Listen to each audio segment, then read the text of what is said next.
자, 연습 문제 6-7번을 보겠습니다. 연습 문제 6-7번을 보면 먼저 첫 번째, 알파가 복소수일 때를 그때 이것임을 보이라고 했어요. 그러면 얘 같은 경우는 어떻게 보면 너무 당연하기는 한데 그럼에도 불구하고 얘를 이용을 해서 풀 수 있는 문제가 너무 다양하기 때문에 그래가지고 직접 보여드리도록 하겠습니다. 일반적으로 우리가 복소수라고 하는 거를 줄 때는 알파는 예를 들어서 뭐 a 플러스 bi 또는 x 플러스 yi라고 많이 푸는데 주의할 점은 a와 b는 모두 실수입니다.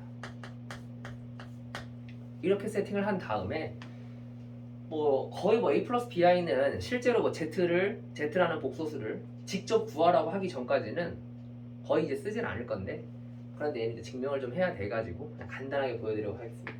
자, 그럼 이렇게 한 다음에 여기서 문제에서 원하는 알파와 알파 켤레의 곱을 실제로 하면 여러분들이 이 정도는 바로 할 수 있으리라 믿고 그러면 a제곱 더하기 b제곱이 나오겠죠.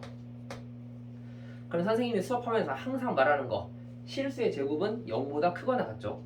그렇기 때문에 0보다 크거나 같다 더하기 0보다 크거나 같다이기 때문에 얘는 보나마나 0보다 크거나 같을 수밖에 없겠죠. 그래서 1번은 어쩌면 너무 당연한 소리인데 아이들이 인지를 잘 못하고 문제를 풀기 때문에 그래가지고 실제로 보여드렸고 얘와 이제 관련된 바로 이제 밑에 이 두 번째 문제가 있어서 두 번째 문제까지 같이 해결을 하도록 할게.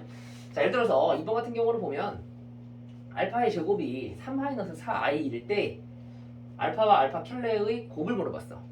그런데 또 아무도 생각 없는 친구들은 알파를 구하기 위해서 방금 여기 한 것처럼 알파는 a 플러스 bi라고 한 다음에 실제로 연산을 해봐. 여러분들이 실제로 요 놈을 제곱을 하는 거야.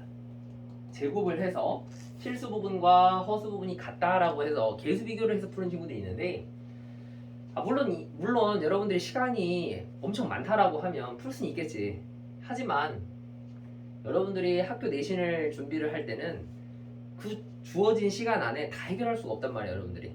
그렇기 때문에 우리는 최대한 간결하고 좀 빠르게 이제 푸는 방법을 여러분들에게 이제 알려주려고 하는 건데, 그래서 바로 a 플러스 bi라고 해서 문제를 적용시키지 말고 우리가 중학교 2학년 때 지수법칙을 배운 적이 있어.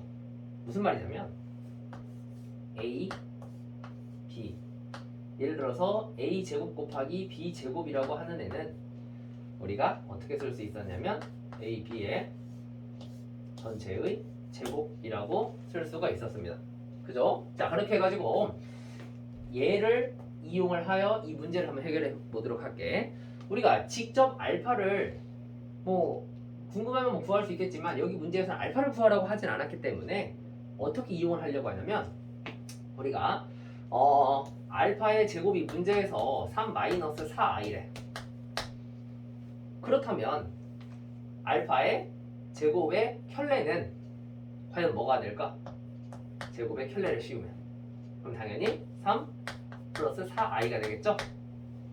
그죠? 자, 그러면 우리가 중학교 2학년 때 배운 이 지수법칙에 의하여 알파를 직접 구할 필요가 없이 좌변과 우변을 변변 곱해버리면 우리가 어떤 현상이 생기냐면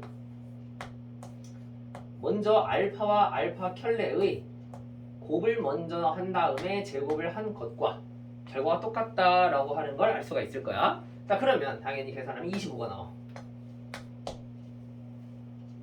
이 정도는 웬만하게 이제 내신을 준비한 친구들은 풀거든. 그런데 답을 쓸 때는 주의해야 되겠지.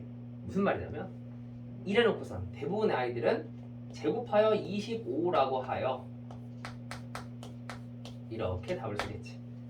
또한 만약에 객관식이라고 하면 이것 또한 객관식의 답이 있겠지. 그럼 여러분들은 당연히 이걸 또 쓰고 간단 말이야.